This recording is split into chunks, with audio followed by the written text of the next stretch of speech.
देखिए क्वेश्चन आप लोगों के लिए एक लाए हैं। देखिए बहुत महत्वपूर्ण क्वेश्चन है जो दिया हुआ है कि किसी आयत की लंबाई और चौड़ाई का अनुपात 3:2 है तथा उसकी परिमाप 50 है तो उसकी क्षेत्रफल ज्ञात करना है। माने कोई आयत है, कोई आयतकार कोई माने कि वस्तु है और उसकी लंबाई और चौड़ाई के क्या दिया है, अनुपात दिया है। लंबाई और चौड़ाई का जो अनुपात होता है तो उसकी लंबाई और चौड़ाई का अनुपात कितना दिया है, कितना दिया है, 3:2 दिया है। तो 3:2 दिया है तो सबसे पहले हम आकृति बनाएंगे, ठीक है ना। आकृति बनाकर अब इसको सलूशन करेंगे। तो आयत आप लोगों को पता होगा कि आयत किसे कहते हैं, जिसकी लंबाई और चौड़ाई आपस में बराबर हो। लंबाई और चौड़ाई आपस में बराबर हो उसी को कहते हैं, क्या कहते हैं, आयत कहते हैं। चाहे आमने सामने की भुजा जब बराबर होती है तो उसको भी आयत कहते हैं। तो यह भुजा आपस में बराबर है, यह भुजा आपस में बराबर है तो इसको नामकरण कर सकते हैं ए बी सी और डी। ए बी सी और डी है। यह आयतकार क्या होता है कि कोई वस्तु है, ठीक है ना। इसमें नहीं दर्शाया है कि क्या है, ठीक है ना, हम वस्तु मान सकते हैं, ठीक है ना। अब इसको हम क्या मानेंगे, इसको चौड़ाई मान लो, चौड़ाई मान लेंगे, इसको चौड़ाई मानेंगे। इसको क्या मानेंगे, क्या मानेंगे जी, लंबाई मानेंगे। तो सबसे पहले हम क्या करेंगे, ये क्वेश्चन को सबसे पहले हम लोग सलूशन करेंगे। हल में लिखेंगे कि माना कि आयत की लंबाई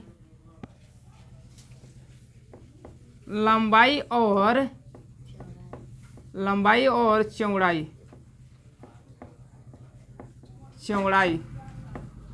कितना दिया है, 3:2 दिया है। 3:2 दिया है। तो जब 3:2 दिया है तो सबसे पहले हम क्या करेंगे, इस 3 को हम मान लेंगे 3x मान लेंगे, मान सकते हैं कि नहीं। इसको क्या मान सकते हैं, 2x मान सकते हैं।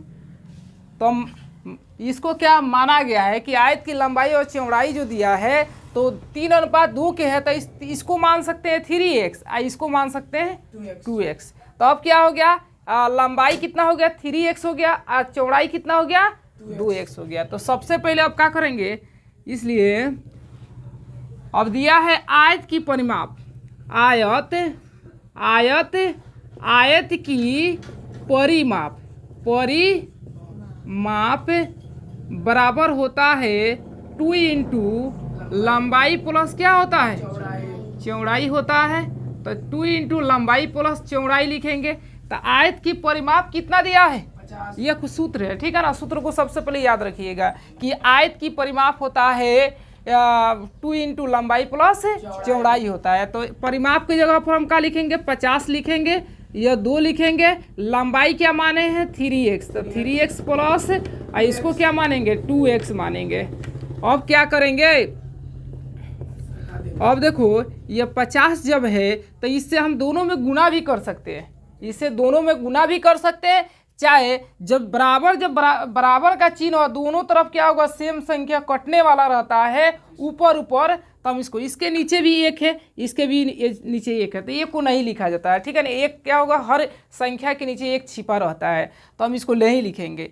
तो हम क्या होगा, ऊपर जब बराबर का चिन्ह हो, ऊपर जब सेम संख्या कटने वाला रहता है उसको काट देते हैं। 2 एकम 2 क्या करेंगे, 25 दूना 50। अब क्या यहाँ कितना हो गया, 25 हो गया। हाई तो खत्म हो गया, 1 बचा, तो 1 से इतना में गुना करेंगे तो इतने ना बचेगा। तो 3x प्लस क्या होगा, 2x हो जाएगा। तो अब इसको क्या करेंगे, इसको ऐड कर देंगे।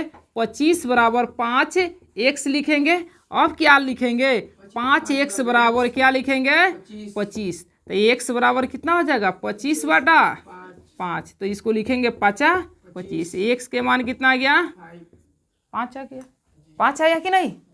अब देखिए, अब देखो अब क्या माने हैं, तो लंबाई को हम क्या माने हैं, लंबाई को क्या माने हैं 3x। तो इसको क्या करेंगे 3 लिखेंगे, x के मान कितना आया 5, तो 5 आई। अब चौड़ाई को क्या माने हैं जी 2x। चौड़ाई को क्या माने हैं 2x माने हैं। तो x के मान तो हम लोग निकाले हैं, x के मान कितना आया है 5, तो 5 से इसमें गुना करेंगे और 5 गुना 10। अब कितना आया लंबाई 15 और चौड़ाई 10 है। ये तो लंबाई और चौड़ाई निकाले हैं। अब क्या कह रहा है कि प्रश्न अनुसार इसको हल करेंगे कि आयत का क्षेत्रफल होता है, आयत का क्षेत्रफल क्या होता है, आयत का क्षेत्रफल होता है लंबाई गुना चौड़ाई होता है ना। अब आयत का क्षेत्रफल लिखेंगे, लंबाई गुना चौड़ाई लिख देंगे। अब आयत का क्षेत्रफल जो होता है लंबाई, तो लंबाई कितना आया है 15 आया, तो 15 को लिखेंगे यस। अब इसको क्या होगा कि 15 लिखेंगे और गुना 10। अब देखिए चौड़ाई 10 है, अब 15 में 10 से गुना कीजिएगा तो 150। इसलिए आयत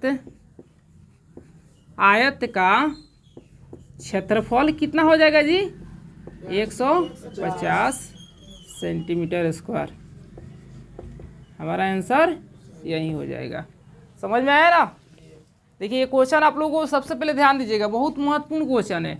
देखिएगा ये क्वेश्चन, देखिए बार बार कई को एग्जामों में पूछा है। ये बेसिकली क्वेश्चन है जो आज से क्वेश्चन आप लोग को ये बार बार क्वेश्चन पूछता है। जो ये देखिएगा कि यह 8 क्लास के क्वेश्चन है, ठीक है ना। सबसे पहले इस पर केयर कीजिएगा और आप लोग ध्यान से सुनिएगा और इस क्वेश्चन पर केयर कीजिएगा। इससे देखिए कई गो कंपटीशन में, देखिए ये 8 ही क्लास का नहीं, देखिए कई गो परीक्षा में ऐसा क्वेश्चन पूछता है। तो सबसे पहले बेसिक चीज़ हमको पता होना चाहिए कि बेसिक चीज़ क्या है। सबसे पहले हमको पता रहेगा तो हर क्वेश्चन हम लोग से बन जाएगा। अब बेसिक चीज़ हमको पता नहीं रहेगा तो हमसे नई क्वेश्चन बन पाएगा। तो इसलिए आप लोग मेहनत कीजिए, सच्चाई से मेहनत कीजिए। हर क्वेश्चन आप लोग के लिए लेकर आएंगे। सबसे पहले आप लोग क्या कीजिएगा कि इसको आप लोग अच्छे तरीक़ा से पूरे वीडियो को शुरू से लेकर लास्ट तक आप लोग देखिएगा, तो आप लोग को ये क्वेश्चन सब समझ में आएगी। आप लोग के लिए हर क्वेश्चन एक क्वेश्चन लेकर हर क्लास का क्वेश्चन हम लेकर आएंगे, ताकि आप लोगों को समझाने की प्रयास करेंगे, ताकि आप लोग को समझ में आना चाहिए। इसलिए आप लोग ध्यानपूर्वक पढ़ाई कीजिए, आप लोग मेहनत कीजिए और पढ़िए घर पर बैठकर। इसलिए आप लोग को अच्छा लगे तो आप लोग इसको शेयर कीजिएगा। ओके।